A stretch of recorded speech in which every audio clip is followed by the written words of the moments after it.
one of the hardest and most important things to do when crafting your pitch deck is keeping it short. And this can be really hard for people because in startup land, every day can feel like a week, every week can feel like a month. And along the way, you're coming up with ideas, you're getting thoughts from investors, you're hearing customer feedback, and there's so many things going on in your head. When communicating your ideas to investors, we want to be extremely concise, to the point, punchy, and compelling. And so parsing through all of that detail can be really challenging for people. So we're going to go through the 5 top reasons for why it makes sense to do the hard thing and make a really short pitch deck. Reason number 1. While you may think that people are spending 10 to 15 minutes analyzing your pitch deck, just put the investor hat on and understand that the investors are looking at dozens, if not more, pitch decks a day. The data shows that investors are spending 20 to 60 seconds reviewing your pitch deck. If you only have 60 seconds, how can you get them compelled, excited, and wanting to know more in just 60 seconds? A shorter pitch deck. A shorter pitch deck. Reason number 2 is all about leaving your audience wanting more. We only have 60 seconds, so what should we hope to do at that time? Well, we should hope to get someone excited to get on a call, have them come up with 3 or 4 or 5 interesting questions that they want to discuss live with you. So when you think about the goal of a pitch, it's not to get everything across, it's to get the key ideas across and spark a conversation. So you're actually doing yourself a disservice when you answer every question and leave no room for further discussion when what you really want is a further discussion. Reason number 3. When we're talking about a pitch deck, we're thinking about a visual presentation. So like any medium, there's going to be pros and cons. When we want to share a lot of information, we can actually do so more easily in a document, think a large business plan, or a spreadsheet for a detailed financial model.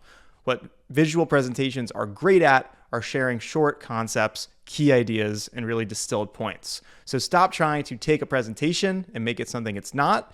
Use it to its strengths and keep it tight. Reason number 4. Brevity exudes confidence. Think about any time somebody's tried to sell you something and provided details and long explanations. Are you convinced and excited about what they're trying to sell you?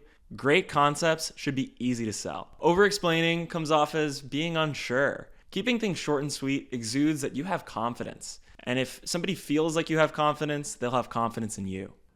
Number 5, showing you care.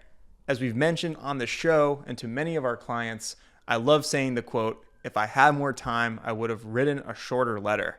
We really believe that it's actually harder to make something short and sweet and takes more time to do so.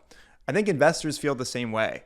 It's really easy to throw everything onto 50 slides. It's really hard to make 10 slides that are purpose-built, perfect for the case at hand, and include the key information. So do the hard work for your reader, bring the key ideas to the forefront, and make a shorter pitch. All right, so Alex, you came to the table with this idea. It was actually really easy for us to land on these top 5 ideas for why you should have a shorter pitch because we discuss them all the time. But I was curious your thoughts. You've answered this question for founders a bunch of times. Why is this so important? Why is it so counterintuitive to have a shorter pitch? It just exemplifies the founder's journey. People are working so hard and diving so deep into their industries, into their products, into every facet of their business. Totally. And so it's really hard to pull themselves out of it. What's funny is that founders know when somebody else is trying to communicate ideas to them, they want things short. They know that short things resonate with them. They like to understand things quickly. Sure. But when it comes to telling their own story, it becomes very hard. I think it's funny, but the shorter your pitch, the higher your chances are of actually ultimately getting the full information across. Yeah. The shorter pitch is going to get you on a call. It's going to, have someone ask for the financial model, ask for the business plan. So the longer the pitch, it might actually end a discussion prematurely. Yeah. And, those founders that have tight pitches that open a conversation versus close it actually do get to end up explaining all the details that they've been working on and are so excited about. Yeah. As cliche as it is, I'm always telling people, how do we get investors 80% of the way there in 20% of the time?